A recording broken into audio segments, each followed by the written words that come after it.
Nights to Remember, a homecoming like no other. The role our Indigenous Knights played in '97. From airfield to world-class venue, the transformation of McDonald Jones Stadium. And they're back, the Joust. Bring it home for a grand final finish. Hello and welcome to Nights to Remember, thanks to McDonald Jones Homes. I'm Stephen Mount and joining me co-host Mark Hughes. And Hughesy, we made it to week 4. We sure did, Mountie, and it's great to be here and I'm super excited for our very special guest today. As we all are, we know him. He needs no introduction. 97 captain, he's played for Australia, New South Wales. He's now the ambassador for Mark Hughes Foundation. Paul Harrigan, welcome to the show, mate. Howdy, boys. Thanks very much. Yeah, it's a thrill to be here. Chief, welcome. I'm looking at you there. You're looking a little overawed, a bit nervous. Have you done any type of media during your day? Footy shows? Has there been anything as hard-hitting as this? Mate, no, unfortunately, didn't get the opportunity, but a little bit of league extra back, and I think in the early 90s with Mike Ribbett was about as good as it got for me, but you guys are on fire.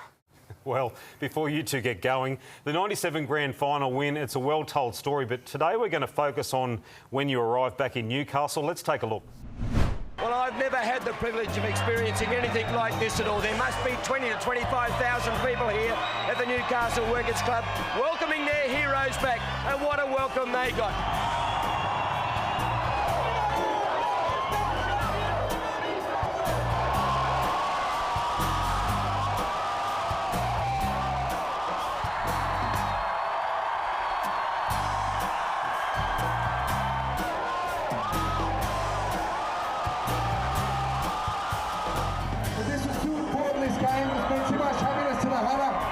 And we done it for you.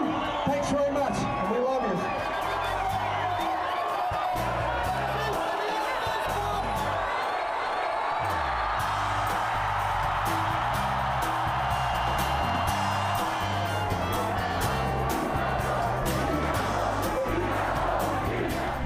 Absolutely incredible scenes. And Chief, it was really the days before mobile phones back in 97, or before anyone had one. At what point on the trip home did you know something special was brewing? Yeah, not too much. Not until we sort of got to the Workers Club, and I mean there was tens of thousands of people there, and it was even tough getting off the bus to get into the Workers Club. It just went forever. But eventually, when we got through, I think we got half our shirts ripped off. But we got to there was like a balcony up there, and we looked out onto the crowd. We had the trophy there, of course. And there was hundreds of people in the trees, in the fig trees there along King Street and in the rooftops across the road. So just amazing memories etched in our minds, all of us. But it's just the energy, you know, it was a release. It was like we'd been pent up for so long, and then this celebration just exploded, and that was only the start of it. Chief, you had the enormous responsibility of being captain of the team. You were there in '88, as was Butts, as was MG, Crowie. The lot going on in the town. We had BHP, the Super League war was going on. We had games almost washed out, and it was a bumpy year.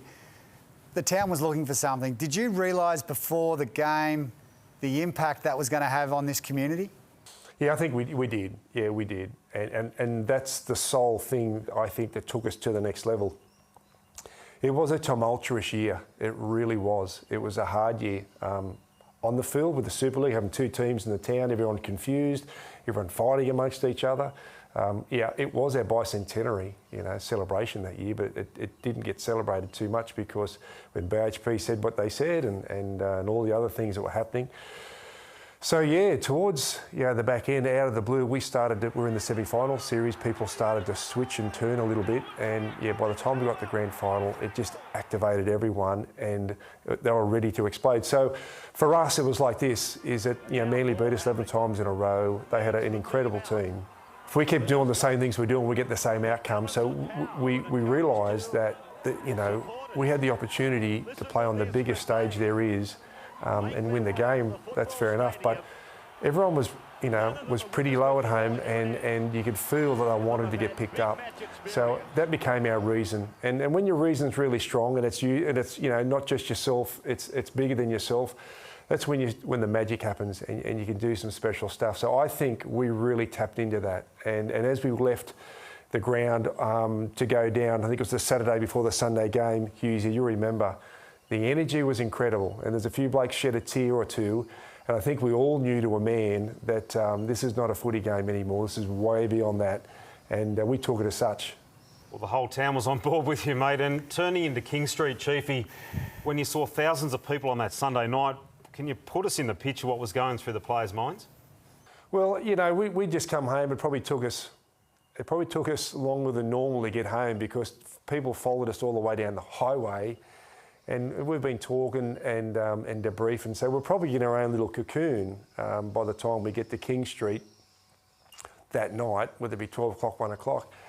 And as we turned the corner and saw the crowd, well, actually, it was a traffic jam a fair way back. We sensed there was something going on, but they say there was about 20 or 30,000 people. I know that's a big disparity, 20 or 30, but it was just looked like there was people forever around that Workers Club.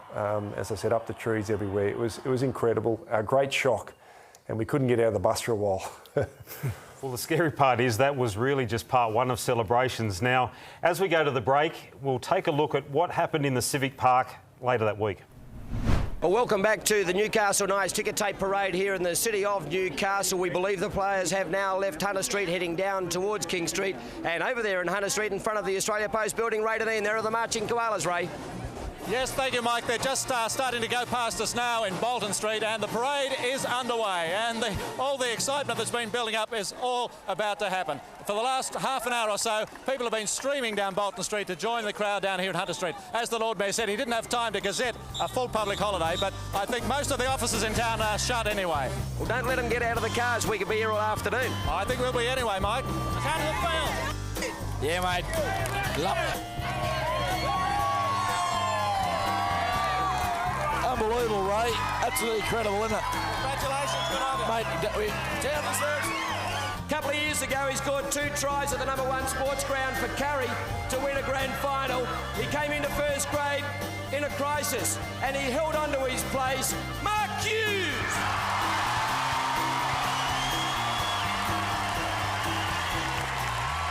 Would you please welcome Paul Harrigan?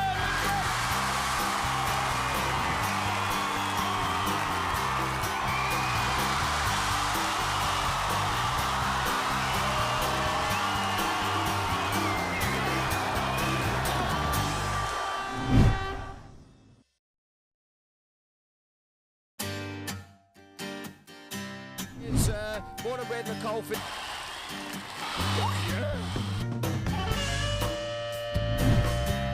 Well, welcome back to Nights to Remember, thanks to McDonald Jones Homes. Here's the incredible scenes and widely described as the perfect day, arguably the biggest civic gathering since World War II. Manny, it was unbelievable. It was Tuesday. We started at Jesmond Shopping Centre. We were excited, but I don't think we knew what was coming. We didn't expect that type of support. I remember Chief and the coaches, they were in a big bus at the front. We were all in cars, and Chief had the honour of leading us into the town, and that must have been exciting. I was about 30 cars back. Some of the crowd were gone by the time I got there, but Chief, I'd like to know, you led us into town. Tell us about that. How did it make you feel? Well, I think, like all of us, we were just surprised and overwhelmed. Like you say, we left to Jesmond, and as we sort of got closer and closer, we went through Hamilton. That was a really big celebration. But after people lined up, they then went and sort of, because the end result was Civic Park, so people kept filtering through to there. So by the time we got there, I was gobsmacked.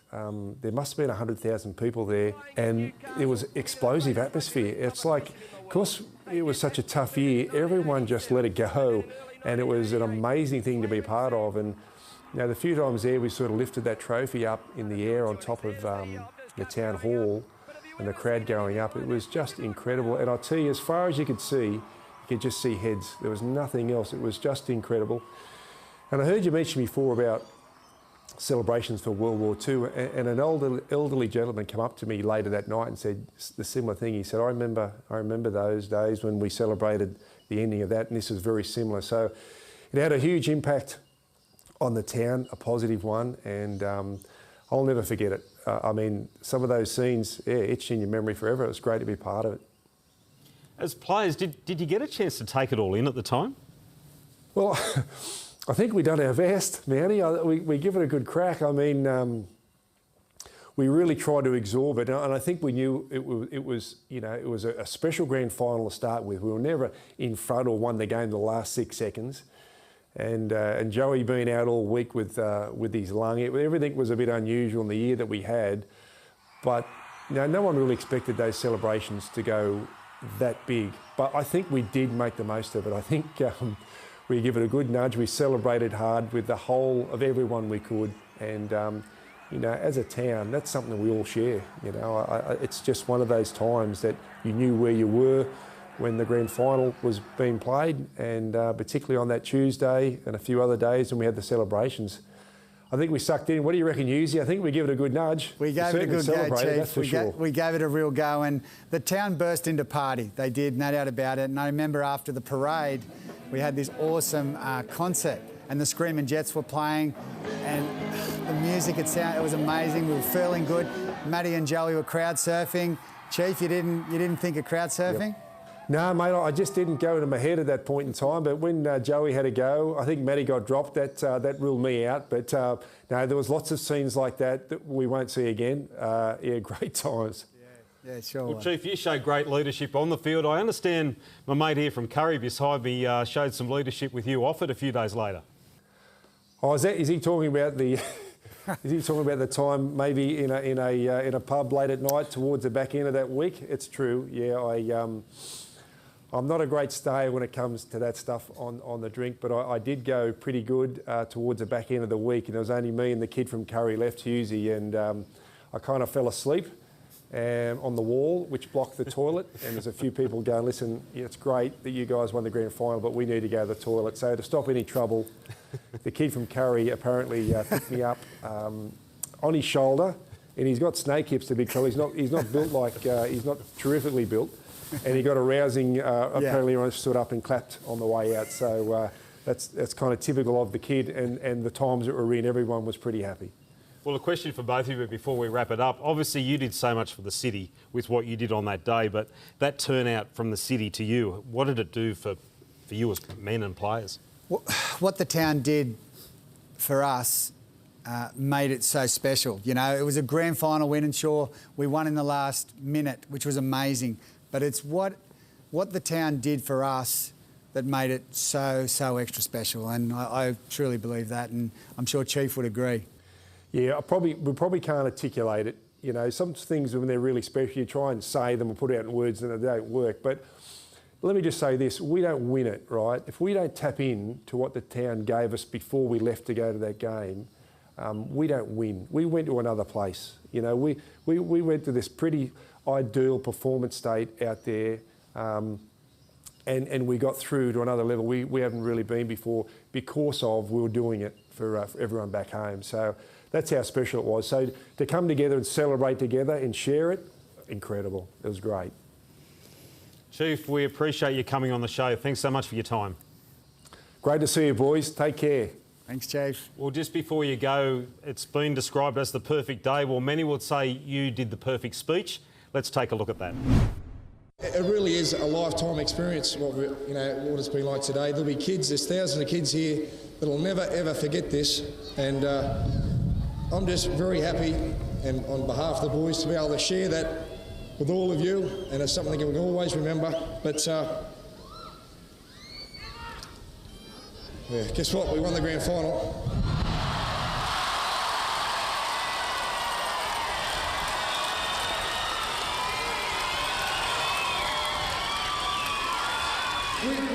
We've obviously had if a decision can go both two ways, sometimes it goes against us here at Newcastle, and we've kind of copped it in a few different areas over the years,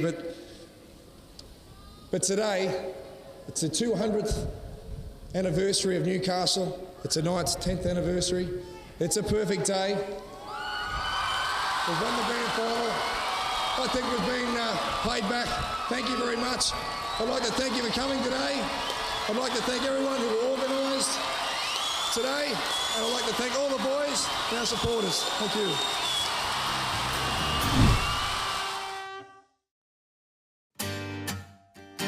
Believe me one of the strike players. He only played, as you said, the first 15 minutes, and he's off now. He's ready to come back on, but he hasn't been used. Hold the phone, Stephen. Craigie. Oh, what a pass. Deliver away. Moody will score. Oh, this is just exciting. You're watching Nights to Remember thanks to McDonald Jones Homes, and tries like that, they must want you to pull the boots back on. Oh, Mountie, there's no doubt about it. The contribution from our Indigenous players through the 1997 season was a huge factor in us holding up that trophy at the end of the year. Well, Adam Murray caught up with Owen Craigie to look back on an unforgettable era. And Adam, we'll have to find you a jersey sponsorship, mate. What have you dragged out this week?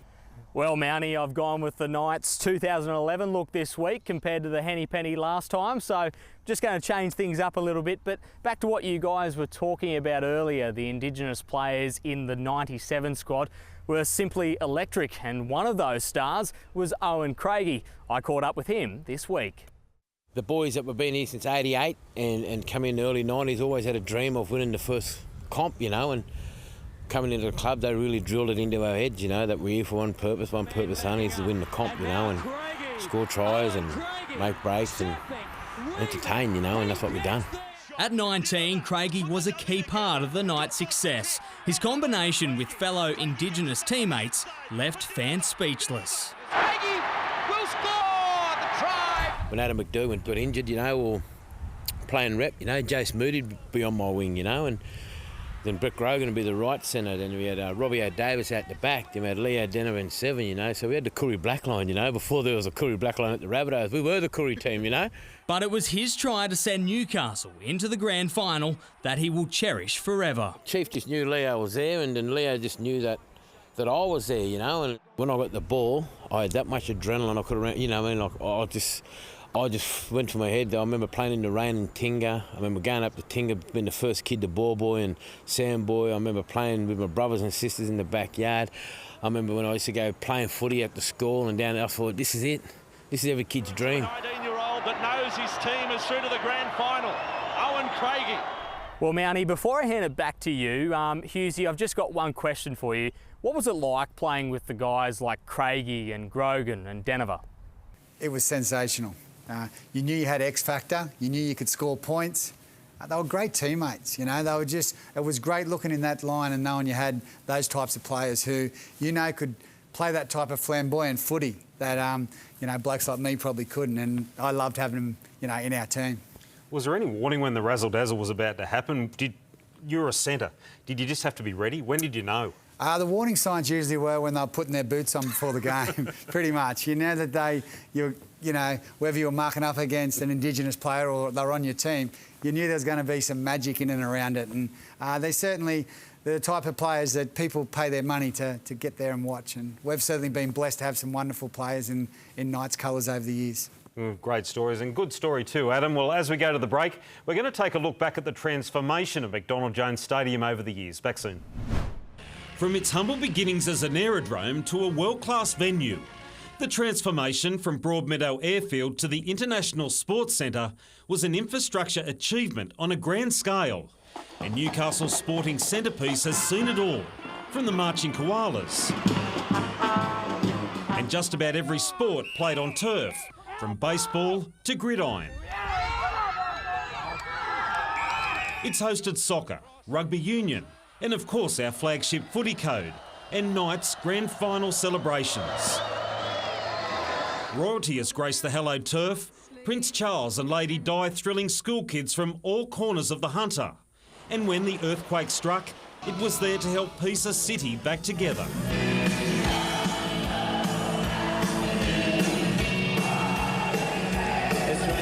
But there's no underestimating the role the greatest game of all has played in transforming the ISC, laying the foundations for it to become Marathon Stadium, Energy Australia Stadium, and now McDonald Jones Stadium. A sacred fortress with memories welded into the hearts of the Hunter and the gladiators who bled red and blue for a football-mad region.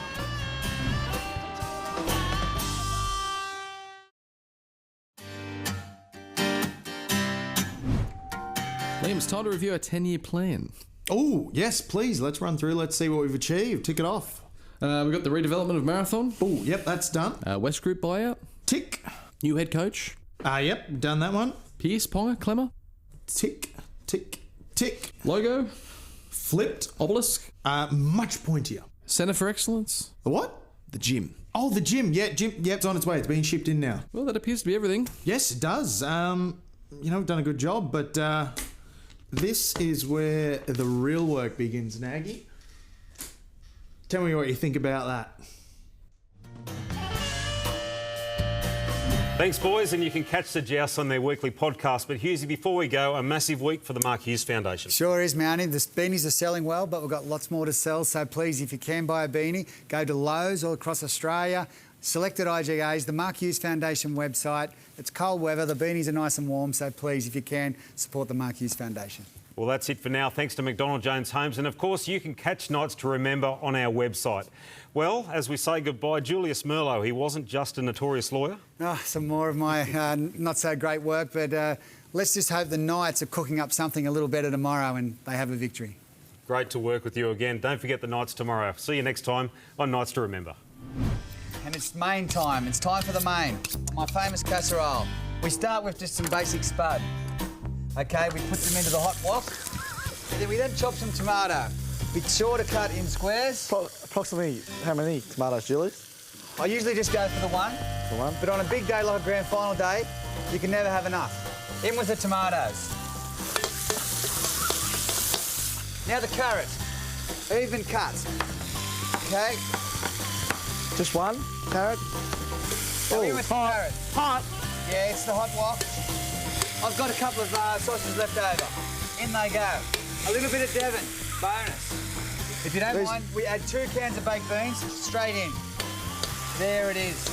You can see it bubbling, which tells me 2 things. 1, it's very hot, and 2, it's extremely hot. Smells beautiful. Here's the garnish. And everyone is ready to watch the football. Enjoy. Beautiful. And don't you worry, cameraman, there'll be some for you after the show.